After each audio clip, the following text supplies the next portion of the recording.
जी काही पदयात्रा आहे मला देखील यायचं आहे, मी येऊ का? आणि तेव्हाच मला त्यांनी सांगितलं, आदित्यजी तुम्ही आता येऊ नका. प्रत्येक शिवसैनिक, प्रत्येक महिला आघाडीची जी काही आपली यंत्रणा आहे ती कामी लागणार आहे.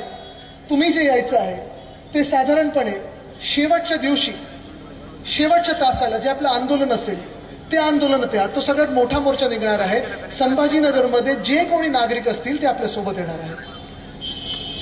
आज इथे उतरल्यानंतर जे काही मी पाहतोय, प्रत्येक जण मला जो भेटत आहे, मी आता रस्त्याने येत होतो, मला सगळेजण सांगतात की आदित्यजी पाण्या प्रश्नाबद्दल काहीतरी करा, आवाज उठवा, तुम्ही जो मोर्चा काढला तो योग्य आहे, आम्हाला पाणी मिळालंच पाहिजे.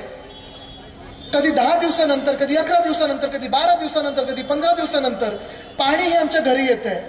बरं, पाणी जे येते ते काही पिण्यासारखं पाणी आहे का?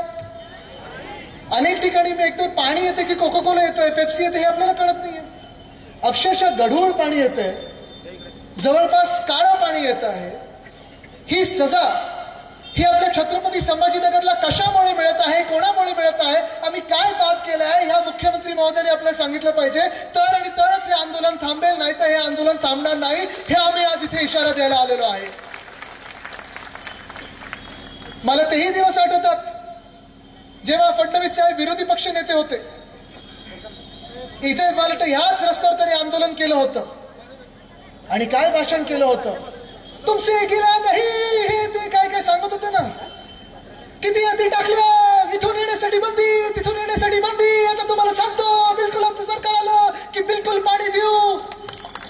फडणवीस साहेब, ओरडून चालत नाही, काम करायला लागतं, ते काम करून दाखवायला लागतं. ती धमक उद्धव बाळासाहेब ठाकरेंमध्ये होती, ती तुमच्यात असेल तर काम करून दाखवा, या शहराला पाणी देऊन दाखवा. पण नुसतं आरोप करायचे, तोडफोड करायची, जातीय भांडणं लावायची, धार्मिक भांडणं लावायची, समाजामध्ये वाद निर्माण करायचे.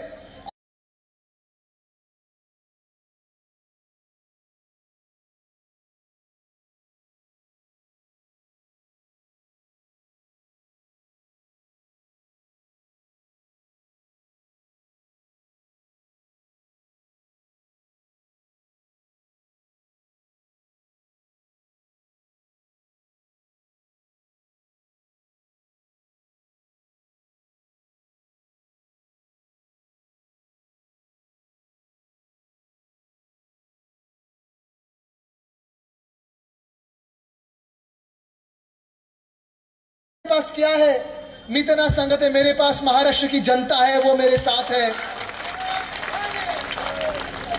पण आज मला आठवतं त्या दिवशी माझी जन आशीर्वाद यात्रा होती, इथूनच मी चाललेलो होतो आणि घनकचरा व्यवस्थापन आपण जेव्हा केलं होतं, विलगीकरण केंद्र होतं, तिथे मी चाललो होतो.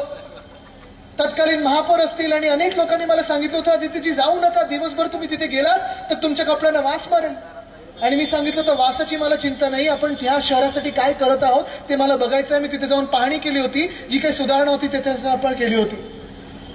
एसटीपीचा प्लांट असेल, सीबीएसई शाळा आणण्याचा प्रकल्प असेल, रस्त्यांसाठी देखील मला आठवतं जी परिस्थिती बिकट होती रस्त्यांची, कारण आपल्या महानगरपालिकेत फंड नव्हता. जीएसटी ज्यापासून देशात आलेला आहे, कुठच्याही महानगरपालिकेकडे तसा स्वतंत्र फंड नाही आहे. पण तेव्हा देखील आपल्या साहेबांचं, उद्धव साहेबांचं सरकार असताना या शहरासाठी शेकडो कोटी देऊन आपण रस्ते ठीक करण्याचं काम हाती घेतलं होतं. मला आठवतं तेव्हा म्युन्सिपल कमिशनर रस्तिक पांडे होते, ते, मी स्वतः, खैरे साहेब आपण होतात, दानवे साहेब आपण होतात. आपण रात्री 1 वाजता 1:30 वाजता या शहरात फेरफटका मारला होता की कामं कुठे चाललेली आहेत, काय दर्जाची कामं आहेत आणि कशी कामं होत आहेत. याला म्हणतात शहरावर प्रेम, जे मी माझ्या आजोबांकडून म्हणजे वंदनीय हिंदू सम्राट बाळासाहेब ठाकरेंकडून शिकलेलो आहे.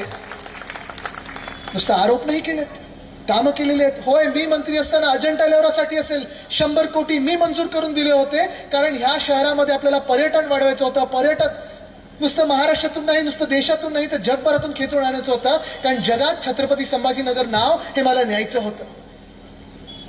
पण फडणवीस साहेब, आपण ज्या रस्त्यावर मोर्चा काढलात, फडणवीस साहेब ज्या शहरामध्ये आपण आंदोलन केलं, ज्या शहरामध्ये आपण वचन दिलं होतं की माझं सरकार येऊ द्या, म्हणजे त्यांचं सरकार येऊ द्या, किती 2 दिवसात पाणी देतील सांगितलं होतं, रोज पाणी देतील असं सांगितलं होतं. फडणवीस साहेब, कदाचित आपल्याला माहिती नसेल, कारण आपण ह्या भांडणांमध्ये व्यस्त आहात. एशियनशी गट तुमच्याशी भांडत आहे, दादांचा गट तुमच्याशी भांडत आहे, तेवढं नसेल तरी थोडाफार भांडतच आहे. पालकमंत्री कोण होणार, मुंबईमध्ये मंत्र्यांच्या बंगल्यांमधून कोणाचा बंगला कोणाला मिळणार, चांगल्या गाड्या नवीन मंत्र्यांना मिळत आहेत की नाही, प्रोटेक्शन कोणाला आहे, Z+ कोणाला आहे, रुबाब कोणाचं जास्ती आहे. फडणवीस साहेब, मला माहिती आहे तुम्हाला ह्याच्यात व्यस्त ठेवलेलं आहे, पण थोडं त्याच्यातून लक्ष बाहेर काढा आणि या महाराष्ट्राच्या जनतेकडे द्या लक्ष. आज ही जनता त्रस्त आहे, हैराण आहे. आज महाराष्ट्रात कुठचाही जिल्हा असा नाहीये जिथे गुन्हेगारी वाढली नसेल. एक दिवस पोलिसांना मोकळं करून द्या, हात मोकळे करा त्यांचे. गुन्हेगारी एका दिवसात पोलीस थांबवतात की नाही हे पाहून बघा. पण सगळे गुन्हेगार तुम्हाला तुमच्या पक्षात घ्यायचे, जे भ्रष्ट असतील भाजपमध्ये घ्यायचे, जे गुंड असतील भाजपमध्ये घ्यायचंय, वॉशिंग मशीन मध्ये टाकायचंय. का तर ह्यांची मदत घेऊन तुम्हाला लोकांवर दादागिरी करायची आणि निवडणुका जिंकायचं. फडणवीस साहेब, कधीतरी ह्या चक्रातून बाहेर पडा आणि जनतेची सेवा करा. फडणवीस साहेब, कदाचित तुम्ही किंवा भाजपमधलं कोणी बोललं होतं त्यावेळी की आमचं सरकार असताना जुम्मा टू जुम्मा पाणी येतं, आता काय डबल जुम्म्यानी पाणी येतं. फडणवीस साहेब, कधीतरी धर्माचा चष्मा बाजूला ठेवा आणि माणसाला माणूस बघून बघा. जात पाहू नका, धर्म पाहू नका, माणसाला माणूस म्हणून. मी जेव्हा माणूस म्हणतो तेव्हा बाई आणि पुरुष दोन्ही, महिला पुरुष दोन्ही, माणुसकीच्या चष्म्यातून बघा. कदाचित नंबर वाढला असेल, डोळ्याची तपासणी करून घ्या. पण आज ह्या महाराष्ट्रात जातपात धर्म न पाहता महाराष्ट्र हैराण आहे. तो ह्याच कारणामुळे आहे की तुमचं सरकार आमच्या राज्याकडे लक्ष देत नाहीये. काय काय वचनं दिली होती तुम्ही. इथे महिला खूप मोठ्या संख्येत बसल्यात. कदाचित काही महिलांनी लाडकी बहीण योजनेला मतदान केलं असेल, त्या पिंक जॅकेटला मतदान केलं असेल, फडणवीस साहेबांना मतदान केलं असेल. का तर तुम्हाला वाटलं होतं की 1500चं 2100 करून मिळेल. सरकार बसलंय, बहुमताचं सरकार आहे. असं बहुमत कदाचित